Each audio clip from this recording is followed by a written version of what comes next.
Reddit pregunta: ¿qué es lo más extraño que has visto en la casa de alguien más? Fui a casa de un amigo en la universidad y me dijo que tenía que usar el baño.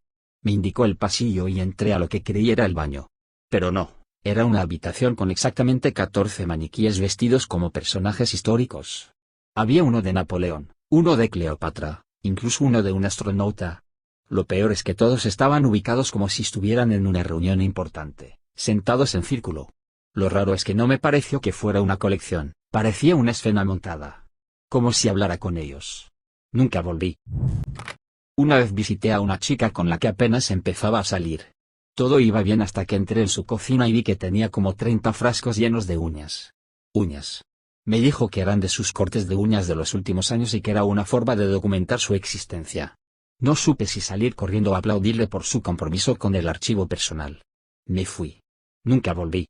No podía dejar de pensar que si me quedaba mucho tiempo ahí, terminaría siendo un frasco más. Entré a casa de un amigo de la infancia y lo primero que noté fue que todas las fotos familiares tenían los ojos rayados con marcador negro. Pensé que quizás era una fase artística adolescente, pero luego noté que incluso los cuadros tenían los ojos tapados con papel aluminio. Me contó su mamá, como si nada, que lo hacían porque los ojos ven más de lo que deben. Me reí, pensando que era una broma. Pero no era una broma. Una vez fui a una casa que parecía normal. Hasta que bajé al sótano. Ahí tenían un escenario montado con micrófonos, luces, cortinas, sillas de plástico y todo. Al preguntarles si hacían presentaciones o algo así, me dijeron que era para que la abuela practicara su stand-up comedy, aunque nunca habían dejado entrar a nadie a verla. Lo más extraño, había una grabadora funcionando con cintas etiquetadas con fechas. Cuando pregunté por eso, cambiaron de tema. A veces sueño con ese sótano. Estuve en casa de una señora que vendía pasteles por encargo. Muy amable, me ofreció té, y mientras esperábamos que saliera uno del horno me pidió que le ayudara a sacar una caja del armario. La caja era de madera, cerrada con candado. Me dijo: no se abre desde el 96, pero me gusta saber que sigue ahí. Le pregunté qué había dentro y me dijo: un secreto. Literal. Me reí. No se rió. Todavía me pregunto qué había ahí. En casa de mi primo había un pasillo lleno de relojes. Pero todos marcaban horas diferentes. Y no cualquier hora, sino cosas como 13:2.66 o 002.002.00 congelado. Le pregunté si era una instalación artística. Me dijo: no. Así nadie sabe qué hora es y nadie puede controlar el tiempo aquí. Luego me guiñó el ojo y siguió viendo la tele como si no hubiera dicho nada. Desde entonces desconfío del tiempo cada vez que voy a su casa. Conocí a una familia que tenía un cuarto entero dedicado a ranas. No mascotas vivas. Estatuas de ranas, cuadros de ranas, cojines con ranas bordadas, lámparas con bases de ranas. Hasta una alfombra con una rana gigante tejida. Lo más inquietante es que todas las ranas parecían estar mirando al centro del cuarto, donde había un pedestal con una rana dorada sosteniendo un corazón. Aparentemente era su guardián espiritual. Yo solo fui a dejar una pizza. Cuando era niño fui a dormir a casa de un amigo. En la noche, me levanté al baño y pasé por el pasillo. Ahí vi a su papá, sentado en la oscuridad con una máscara de gas puesta. No hacía nada, solo estaba ahí, en una silla, sin moverse. Me congelé.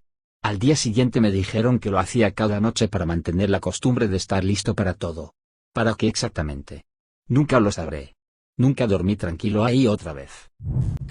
Una vez tuve que cuidar la casa de un conocido por unos días mientras él viajaba. Todo parecía normal hasta que noté que el espejo del baño tenía una bisagra. Lo abrí y descubrí un pequeño hueco que daba a otro cuarto secreto. Ese cuarto estaba lleno de cámaras antiguas, todas apuntando hacia diferentes partes de la casa a través de pequeños orificios. Algunas estaban encendidas.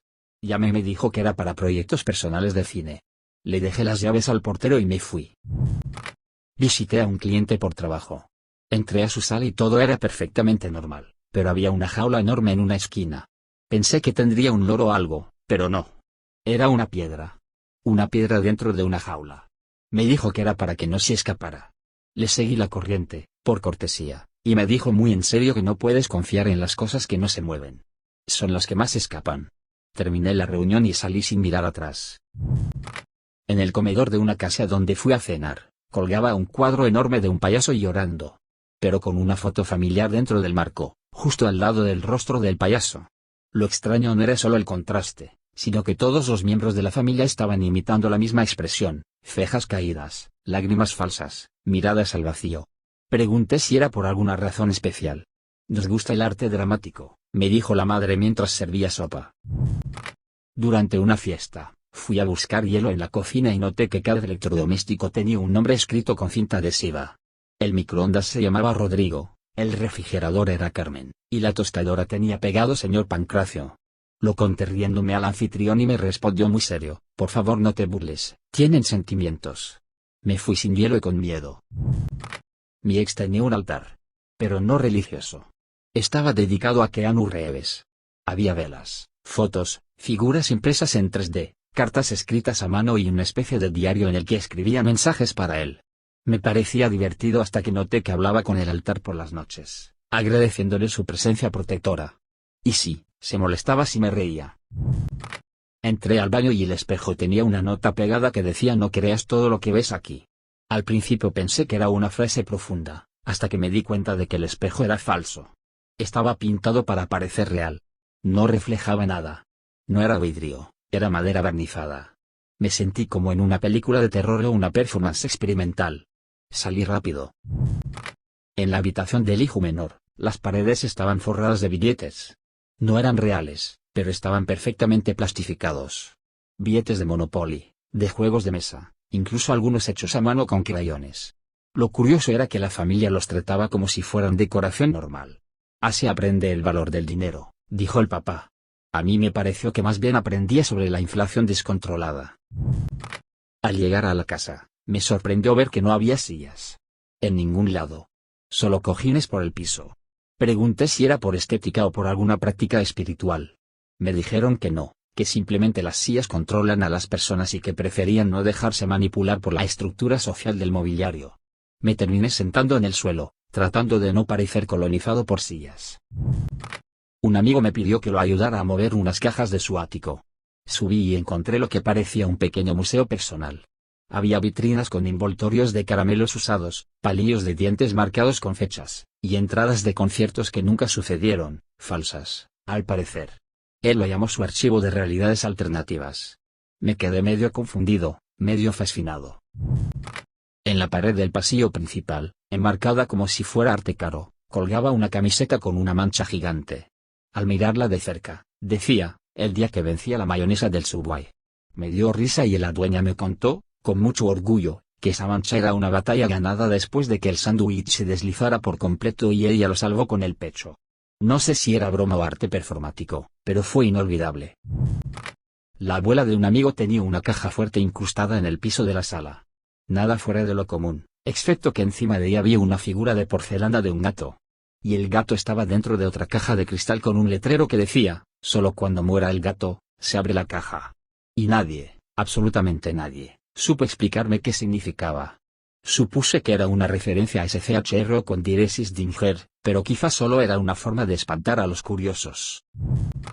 En la casa de una compañera de trabajo noté que tenían una pecera sin peces, solo con piedras y una etiqueta pegada al vidrio que decía «En memoria de Bruce». Pensé que había sido su mascota, pero al preguntar, resultó que Bruce era el primer y único pez que tuvieron y que murió el mismo día que lo compraron. Decidieron no volver a tener peces, pero mantener el espacio por respeto. Incluso le celebran un cumpleaños póstumo. Cada año. Con pastel. Nunca olvidaré cuando fui a la casa de un profesor de música que me estaba dando clases privadas. En el comedor, tenía montado un altar con flautas rotas, cuerdas de guitarra oxidadas y partituras quemadas. Me explicó que era su forma de rendir tributo a los instrumentos caídos en batalla. Lo dijo con tanta solemnidad que me quedé callado. Por respeto o por miedo, todavía no lo tengo claro. Durante una reunión de trabajo que se hizo en casa de un colega, noté que el refrigerador tenía candado. Pensé que era por seguridad infantil, pero no había niños. Le pregunté en tono de broma si era para proteger el queso, y me dijo que no, que su esposa habla dormida y come en la madrugada. Según él, era la única forma de evitar que el ente del hambre volviera a atacar. No supe si reírme o pedirle una copia de la llave. Estaba ayudando a un amigo a limpiar su garaje cuando encontré un cajón lleno de lápidas en miniatura con nombres grabados a mano. Pensé que era una broma hasta que me dijo que cada una representaba una versión de sí mismo que había superado. Desde yo con ansiedad social hasta yo que comía carne los miércoles. Nunca había visto a alguien tan comprometido con su evolución personal y tan raro a la vez. Lo primero que vi al entrar fue un árbol. Un árbol entero, de verdad, plantado en medio del salón. Lo habían adaptado con un hueco en el techo para que saliera y todo. Según me contaron, nació en una maceta y se negaron a podarlo, así que diseñaron la casa alrededor de él. Era hermoso, pero también me dio miedo pensar qué pasaría si el árbol un día decidía vengarse.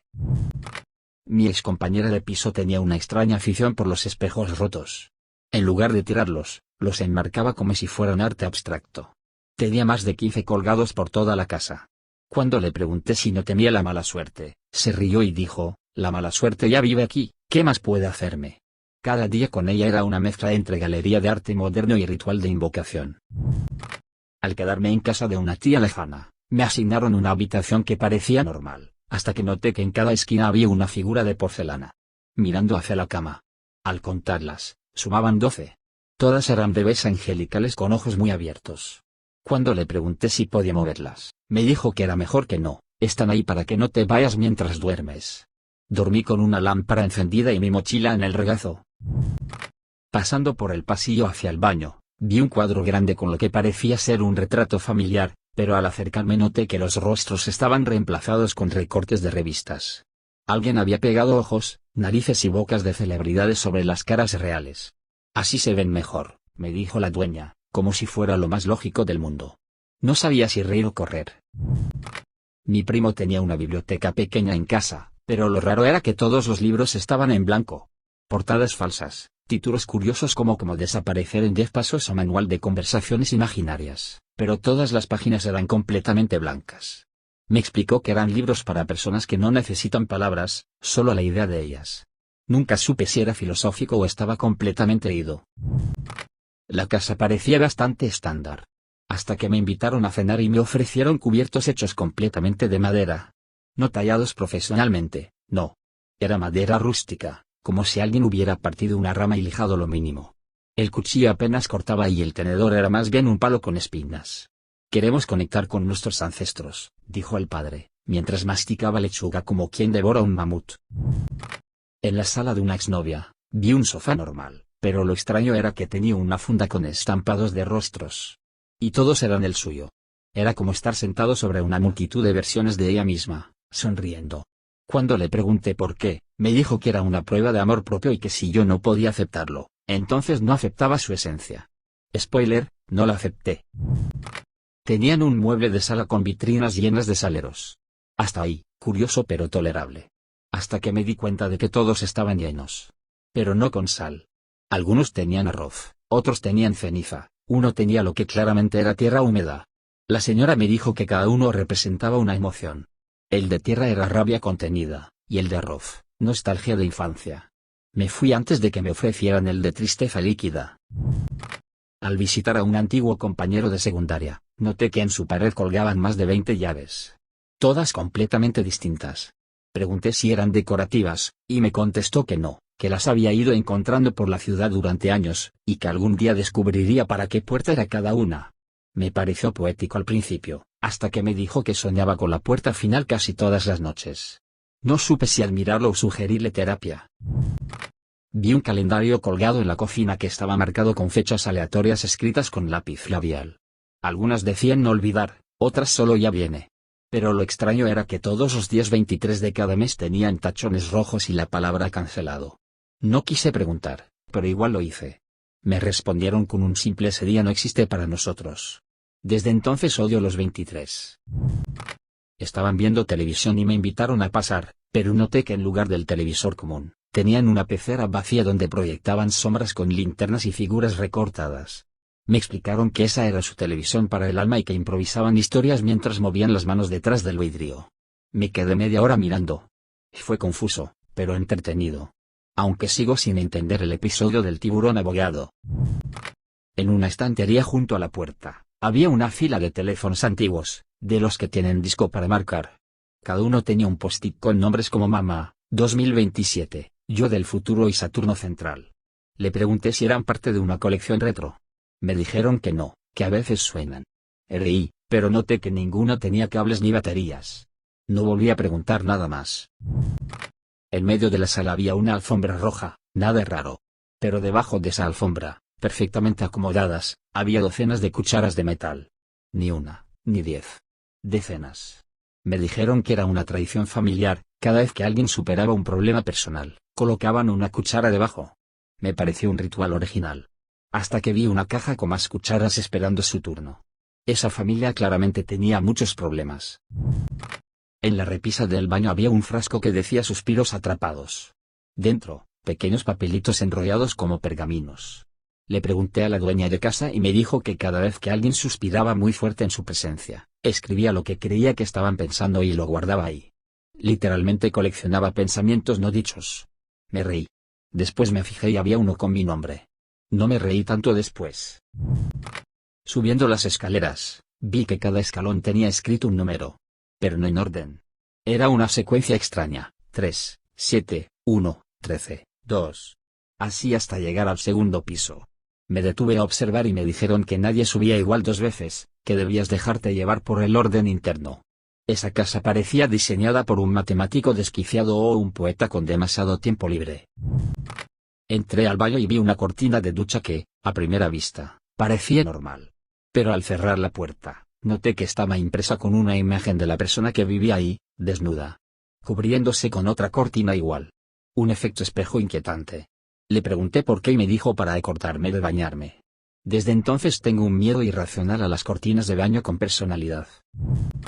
La última vez que me invitaron a una cena informal, me pidieron que dejara mis zapatos en una caja junto a la puerta. Hasta ahí todo bien. Pero cuando fui a recogerlos, la caja tenía un letrero que decía: tu calzado ha sido evaluado. Hoy pasaste. Pregunté entre risas si era broma, y el dueño de casa me miró muy serio: no todos pasan. Pregúntale a los que están descalzos. Giré y vi a 2 personas en calcetines sentados en el rincón sin decir palabra. No volví a aceptar sus invitaciones.